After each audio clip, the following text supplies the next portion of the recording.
Hello and welcome to this short video post where a colleague basically asked me to show something about the AI builder. But then I thought, hey, AI builder, isn't it called AI Hub? Yeah, because of the new GenAI features that we now have. And then I thought, hey, isn't there a bit a better title? Something like maybe traditional AI versus modern AI or old versus new? Well, I don't care how you call it. I want to check it out together with you and see how AI can help you for document processing, which is an ideal case for me because of my finance background. I like to process invoices, of course. And here are the tools that you have available, starting from OCR, natural language processing, until generative AI. And what I want to focus on is the old and the new world, especially these generative AI functionalities and how you can use it for processing invoices in AP, for example. So without further ado, let's have a look at my demo system and how this is set up and configured. Okay, so you can see here my central mailbox. And what I want to do is, first I want to send an email that is not an invoice and see how it is processed. And then in a second case, I want to show you how an invoice can be processed using the traditional AI model. So let's send an email, and I got here a strange security alert. So let's forward it to my central mailbox and see what happens then. So let's send it. In a couple of seconds, this document should arrive here and then trigger a flow. And of course, in the flow, we will have a look in a second. What is it doing and what is going on? But let's quickly wait for the invoice or the document to arrive here. This security alert. So you can already see the pop-up. Here's the document.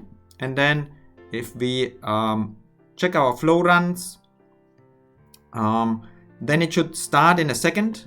Now it runs. So let's open it, and then I will explain you as we go through what is going to happen. So at the beginning, you see when a new email arrives, this thing is triggered.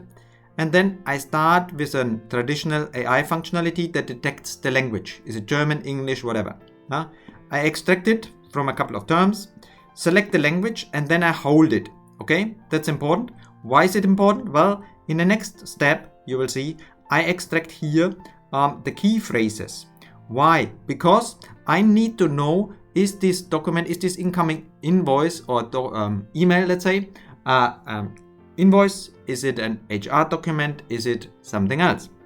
So in my case, I extract the key phrases, I put it to a variable, I put it all together here in this term, and then I check, does this key phrases that we extracted, is the word invoice inside? If it's not, as it is here, then I simply post a message in my Teams channel saying, hey, somebody should take care. So let's check that. So there is a message here. It's here 8:20. That's the message that came in, and somebody from this team should take care of it. So very simple. Now let's do something else and create an invoice. Yeah. So again, we send it to the same mailbox. Your invoice. Please pay our invoice ASAP. I attach the invoice. So let's say we take this one here, open it, and then we send it. Again, the process should start here again. In the central mailbox, the invoice document will be received. And then this flow will run, go through the different steps, and then identify what is going on. Is it an invoice document? Is it something else? Yeah. Now let's have a look again at our flow. And this time it should go down a different path, and you will see that in a second. So once the flow runs, we can open it.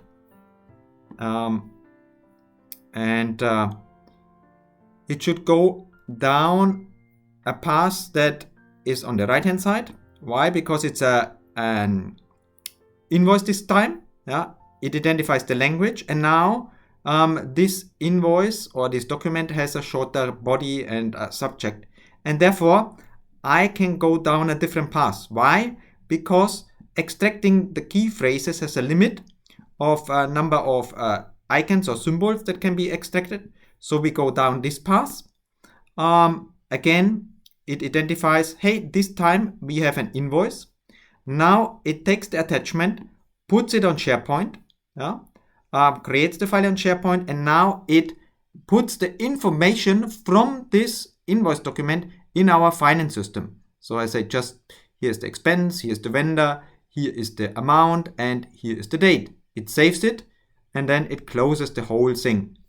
And that's the process that is basically supported by this kind of flow. Again, in a couple of seconds, we should see the message here in the finance topics. You see, hey, here's a new invoice created. We should also see the invoice here. So here's the new invoice. And now somebody from finance can double check whether everything is okay or not with this document. So the flow completed. But now let me show you how it works, because if I zoom out, you will see what's going on here. It's a really rather complex flow. Why? Because I have different things that I can extract. Language can be German or English in my case, so I only have 2 languages. Therefore, you see 2 main pillars. If you have more languages, there will be more. And then again, remember I told you about the number of elements that can be extracted. Therefore, I have here a condition checking how much symbols are inside. I extract the key phrases and go down the different paths. Okay? So that's the general process of this simple flow. Now let us have a look at something else. And this something else is reflected in a different flow. This flow is called the old way. And now let me show you, here is the new way. And again, let us play a bit around with the emails that again go to my central mailbox. But this time the trigger is different, because I cannot just run the same flow when an email is coming in. So what I said is, this flow runs when an email is flagged. Okay, so let us simply do the same. I flag the first email, the one with the security alert. So let's flag it. This one should trigger this flow here, the new way flow. You see it's running and it's already finished in a couple of seconds. Let us check in Teams what is going on. You see here a general Teams message saying, hey, it's not an invoice. Very good, very fast. Now let us do the same for the invoice element. Again, I flag this email, which triggers my flow. Let's wait here a bit. This time it should run a bit longer, because it has to do a couple of things. First, it has to put the invoice document on my SharePoint. It's a different SharePoint this time. And then in the second step, it should also extract the information and put it then into my desktop app that I use for finance purposes. So let's wait here a couple of seconds. Should not take longer than a minute usually. Now you see, it will open the tool. It will basically fill all the information. It's the same information, of course, same date, save the information, and then close the whole thing.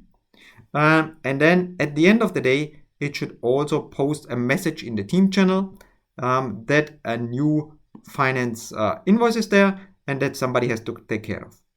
So that's the difference. And of course, you could not see many things except that it was running faster. But now let me have a look at how it worked. And to show you that, let's click on the edit button. And first, let me give you an overview of the whole process. That's all what is happening. And you can see that this is much shorter. But now let's have a look at the different elements. So first, what did I do here is I create text with a prompt. Why? And let me show you that prompt, which is, I have to move a bit here. 1 second. I make it a bit smaller and move things around so that you can see. So the first prompt that I use is basically doing the classification that I showed you before. So let's open that. So it says, hey, look at the subject, look at the body, tell me whether it's an invoice or something else. So here we can be pretty sure it's an invoice. Otherwise, it just posts a message. If it is an invoice, I take the attachment and then I put it in SharePoint, and then I have here another prompt. The second prompt tells me the following. I say analyze the invoice and extract the total amount, date, name, and number. Now, how did I do that? And what is the invoice? Well, that's what is new and what you basically store at Ignite. Yeah, you can upload a document. In my case, I just used the one from SharePoint that I generated. Extract the invoice information, and then I basically put it here in my desktop flow. So a much easier way how you can configure and run your desktop flows. And again, let me make it small so that you get an idea. This is the new way. Let me show you the old way.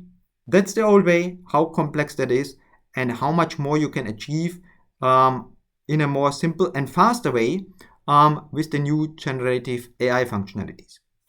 Okay, that's it for the demo. Let's go back to my PowerPoint for some closing remarks. Okay, so after this short demo, here, the process again that we were going through, with the two different setups and configurations. And now here's some words and hints from what was shown at Ignite.